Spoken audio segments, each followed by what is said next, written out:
Perkenalkan, nama saya Wilfried. Pada video kali ini kami akan menjelaskan pengujian spesifikasi untuk LARS, yaitu Laboratory Robotics Physical System. Akan ada 11 spesifikasi yang akan diuji. Spesifikasi pertama yang akan diuji adalah spesifikasi akurasi dari lengan sistem aktuator. Menurut spesifikasi, sistem aktuator harus memiliki error akurasi maksimal 2 mm. Untuk pengujian digunakan alat-alat sebagai berikut. Pertama adalah jangka sorong untuk mengukur jarak, kemudian ada plat dan juga spilo HP untuk mencatat posisi dari end effector.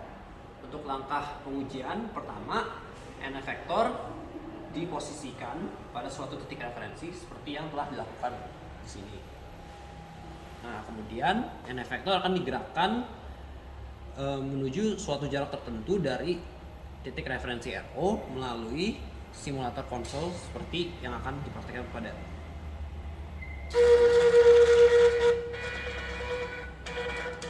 Nah, kemudian posisi dari end effector akan dicatat seperti di sini.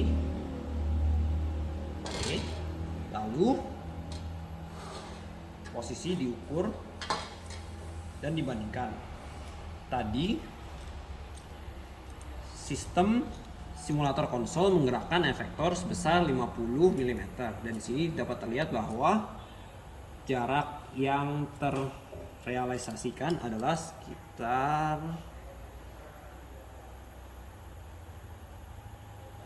48,86 mm. Berarti terdapat error sekitar 1,14 mm. Nah, error ini dicatat, kemudian pengujian dilakukan sebanyak 15 kali dan error-error tersebut dicatat sehingga ketika direkapitulasi dapat terlihat bahwa error dari pengujian akurasi sistem aktuator dapat sebagai berikut. Anda dapat terlihat bahwa rata error adalah sekitar 13 mm, jauh di atas 2 mm, sehingga pengujian ini dikategorikan tidak berhasil. Nah, mengapa pengujian ini tidak berhasil? Karena hal tersebut disebabkan karena dua faktor utama. Pertama adalah proses manufaktur lengan aktuator yang mengandung human error sehingga tidak akurat. Kemudian faktor kedua adalah material yang digunakan tidak rigid sehingga dapat menyebabkan terjadinya flex dan juga osilasi. Pengujian spesifikasi kedua adalah spesifikasi presisi dari sistem aktuator. Menurut spesifikasi, sistem aktuator harus memiliki error presisi di bawah 2 mm. Untuk pengujian digunakan alat pertama adalah jangka sorong untuk mengukur jarak, kemudian digunakan plat dan juga spilo HP untuk menandakan posisi dari end effector. Untuk metode pengujian, langkah pertama yang diterapkan adalah untuk memposisikan end effector pada suatu titik referensi yaitu titik RO. Kemudian end effector akan digerakkan menjauhi titik RO dan digerakkan kembali menuju titik RO. Nah, posisi akhir dari end effector akan dicatat di sini. Kemudian dapat terlihat bahwa posisi akhir end effector berbeda dengan posisi awal titik referensi RO meskipun seharusnya kedua titik tersebut berada pada titik yang sama. Di sini dapat terlihat error posisinya adalah sekitar 1,88 mm.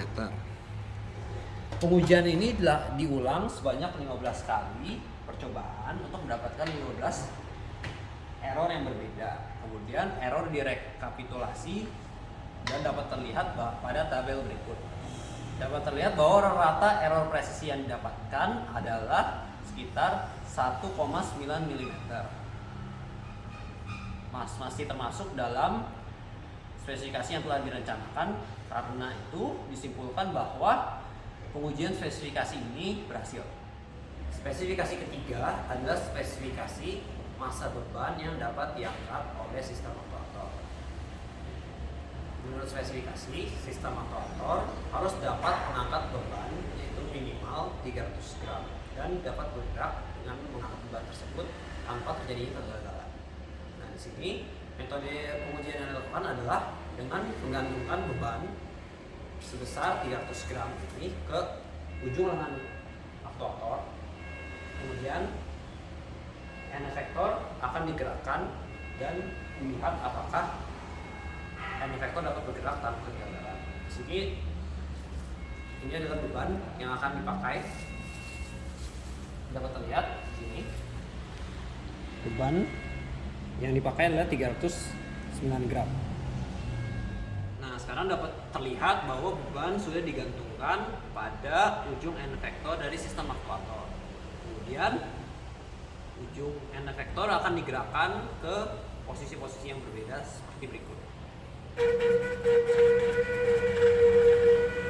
Nah, dapat terlihat pada saat end effector digerakkan, meskipun memegang beban 300 gram, end effector dapat bergerak menuju posisi tanpa terjadinya kegagalan, sehingga pengujian untuk spesifikasi massa beban yang dapat diangkat ini berhasil. Spesifikasi keempat adalah spesifikasi latensi dari sistem aktuator.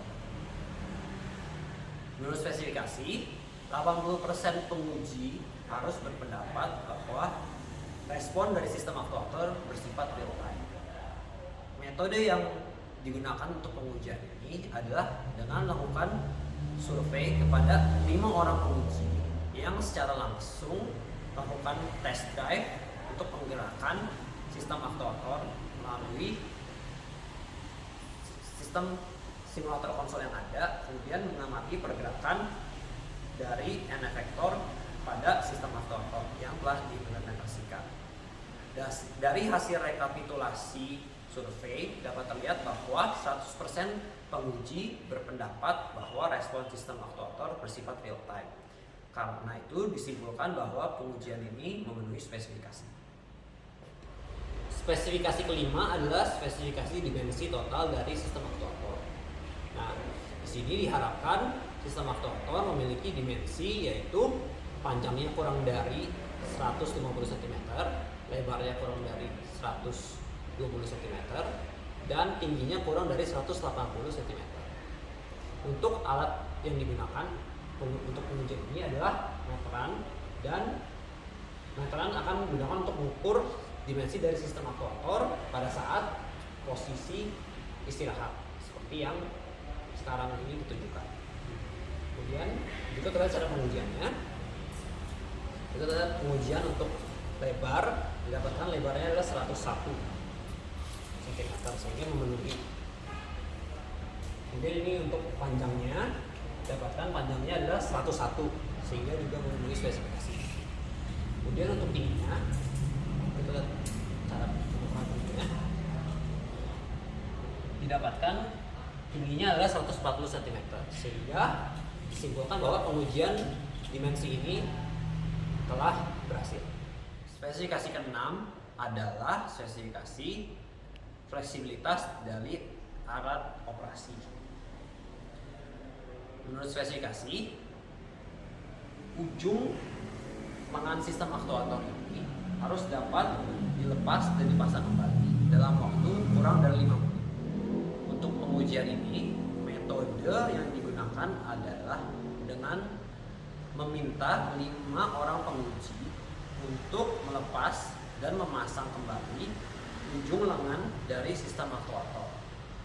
Waktu yang dibutuhkan oleh 5 orang penguji tersebut dicatat, kemudian direkapitulasi, dan didapatkan bahwa 100% penguji dapat melepas dan memasang kembali ujung lengan dari sistem aktuator dalam waktu kurang dari 5 menit, sehingga pengujian spesifikasi ini berhasil. Spesifikasi ketujuh adalah spesifikasi kondisi operasi sistem, di mana menurut spesifikasi sistem yang telah diimplementasikan harus dapat bekerja pada tegangan yang disediakan oleh PLN di Indonesia.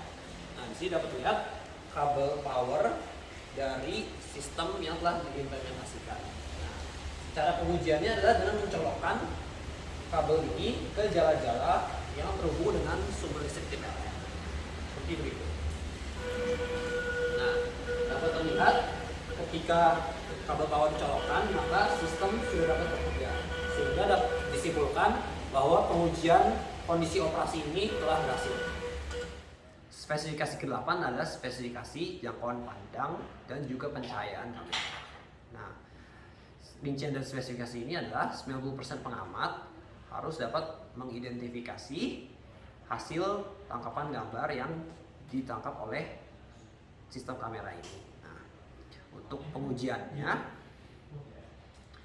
kami menggambarkan dan juga menuliskan tulisan pada kertas ini.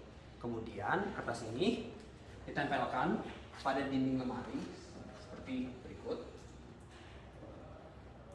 Nah, setelah itu sistem kamera diposisikan 15 cm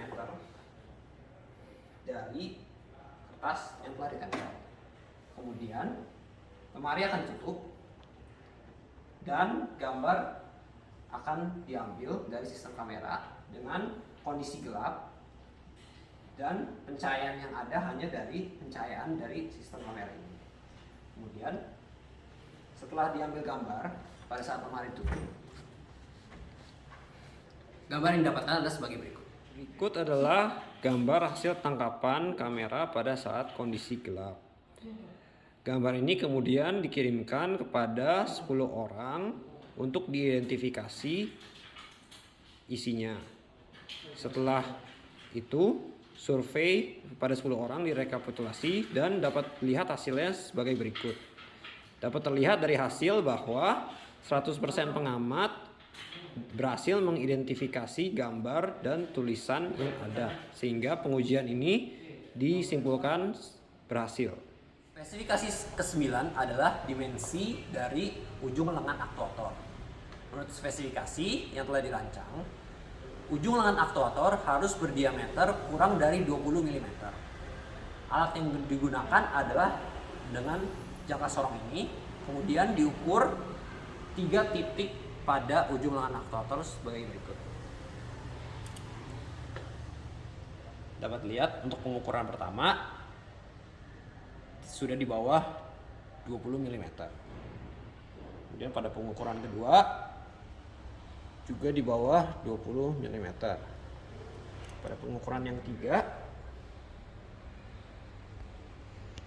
juga di bawah 20 mm. Dengan itu disimpulkan bahwa spesifikasi ini telah terpenuhi. Spesifikasi ke-10 adalah spesifikasi material dari ujung lengan aktuator. Di sini dapat terlihat implementasi material dari ujung lengan aktuator.